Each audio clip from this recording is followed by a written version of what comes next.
Alrighty, so I'll finish up. I gotta post the first video, and then I'll post this video too. So I was talking about the guy I'm dating currently. My car, the rest stop.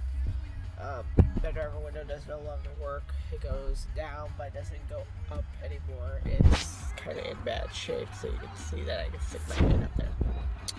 So I'll put a blanket in between the door tonight, so that way I'll lock the car. I did the same thing when the van got totaled out. I did the same thing. So the window was cracked and it went down, but it wouldn't go back up. So,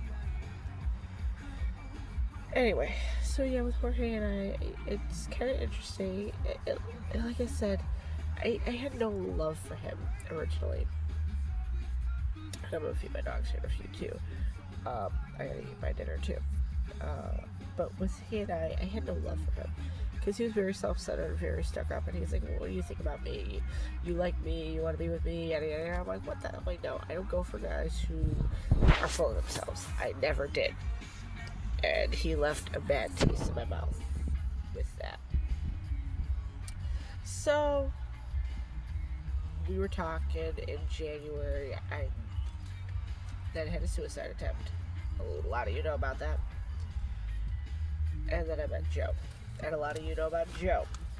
And he actually, to let you all know, he fully pled guilty to the case of domestic violence against me.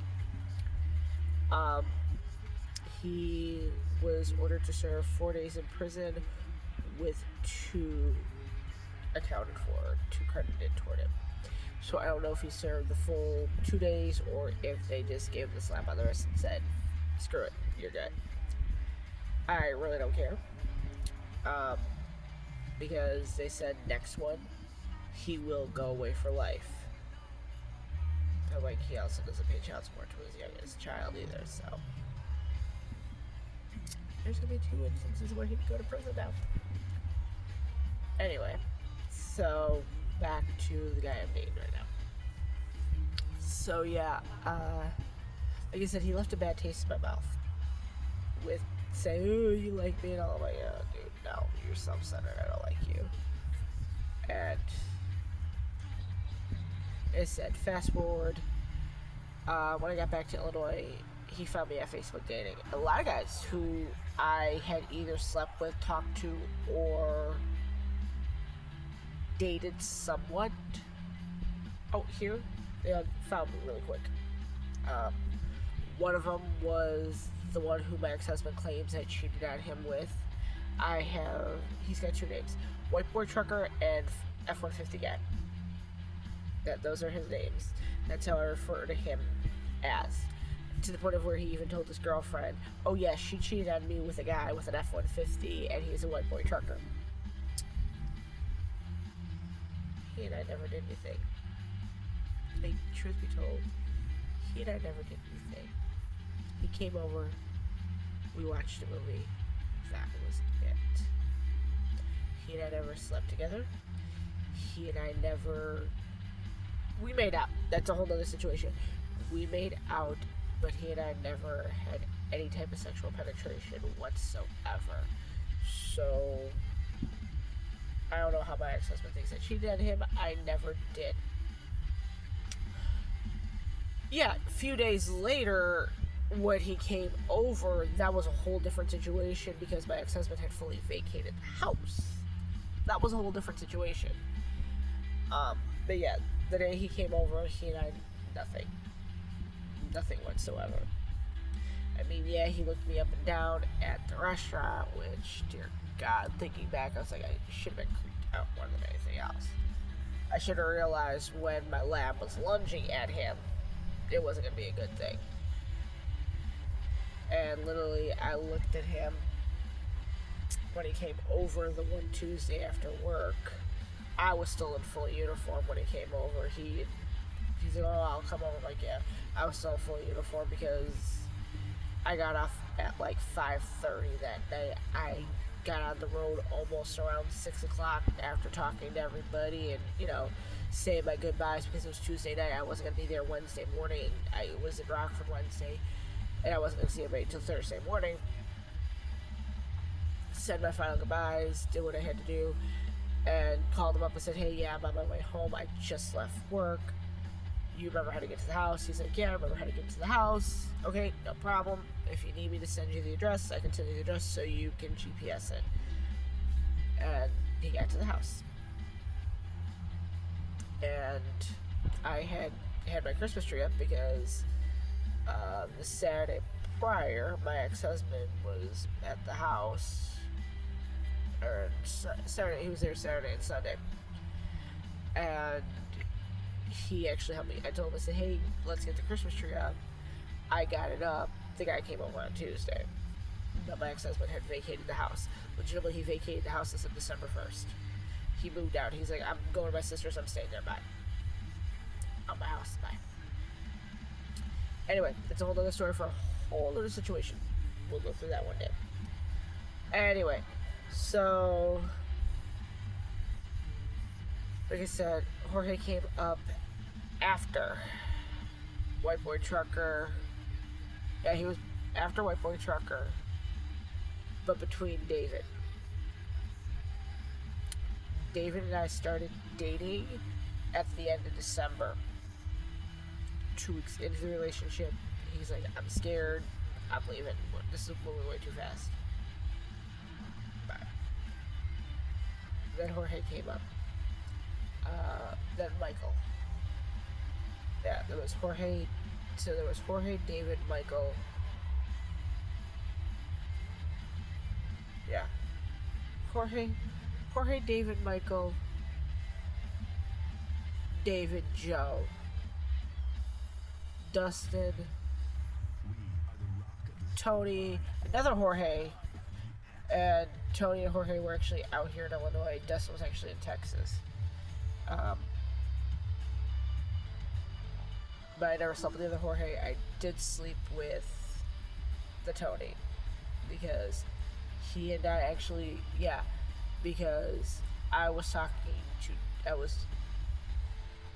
on an overnight visit with Tony when David contacted me and we started talking. And then I went home. I was on the phone with him for 4 hours driving back to the house. I got to the house and obviously my tree was up and everything. But the thing is, like, with White Boy Trucker, he actually was standing at the door, and I had the trucker ornament, which is the semi-truck that I have for the ex-husband. He was looking dead at it. And I said to him, do you like the ornament? Because I knew what he was looking at. I said, or do you need assistance opening the door? What was it? But that, like I said, there's going to be a whole other story. I'll actually do a video on that with him and I. That'll be another video sometime later. I don't know when I want to do that one, but that's a whole other thing. But anyway, yes, so... And then in Texas, like I said, there was Dustin. There was Dustin first. Then Abe and I started talking. I also started talking to a guy named Sal. Ricardo. Actually, I still talk to Ricardo. Carlos I still talk to. Then there was another Jorge that I slept with. There was a Fidel I slept with. He was a professional soccer player. Carlos I slept with. Dustin I slept with. Ricardo, like I said, I still talk to him. Sal, he said some stuff to me that made me question a lot of stuff about him, and I was just like, no. And I told, when I actually slept with Abe, I told him I slept with a woman. And he's like, I would have wanted to be there, and then I admitted to him. I said, yeah, I don't do that. I solely sleep with men. I've never slept with a woman. I will never sleep with a woman. So anyway, then he and I kind of split ways. Then somehow we reconnected on Snapchat for like half a day, and he's like, I said, you look familiar to me. And he goes, yeah, you look familiar to me too. And I said, oh, I know how I know you. I said, I'm back home in Illinois. And he goes, never mind, I don't want to talk to you. And that was it. We never talked to each other after that. Anyway, it's another story for another time. I'll shoot another video for that one too. Anyway, so yeah, so then when I was in Texas, like I said, there was Dustin I slept with, Jorge I slept with, Fidel I slept with, Abe I slept with, Carlos, and then Adam. Adam and I did date for a very short period of time. And then he's like, well, you're struggling, I'm struggling. I told him I said, I'm willing to move back down to Texas if you want me to. So that way I can help you out there. No, you're struggling in Illinois, I'm struggling down here, and that's it. He asked me for like $300. I told him I couldn't give it to him. Yeah. So then I came out to Illinois.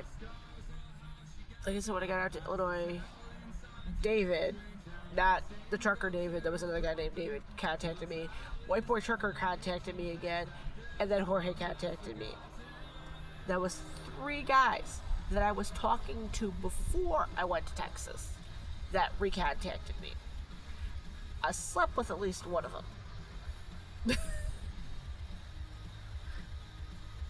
Yeah, because the other one, I sent him a message. I said, no.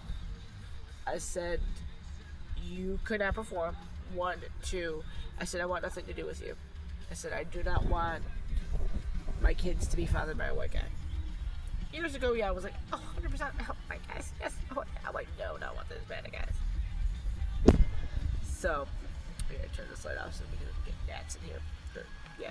So, anyway, so Jorge hit me up on Facebook dating. Then he hit me up on Hilly. Then he hit me up. Oh no, it was hit. Yeah. So it was on Facebook, Hilly, and then Duet. And somehow between Hilly and Duet, I don't know what happened, he wore me down. And I've always described this as like Steve Urkel and Laura Winslow from Family Matters. We all love that show. I was a huge fan of it. We all loved it. It was a great show. Yeah, right? But yeah, he wore me down. And I sat there and I was like, I said to him, he's like, why do you hate me? Because you're always mad when you talk to me. Why do you hate me? I said, because you were so self-centered, and I never want to be with a guy who is self-centered. Leave it. We'll get it in a moment.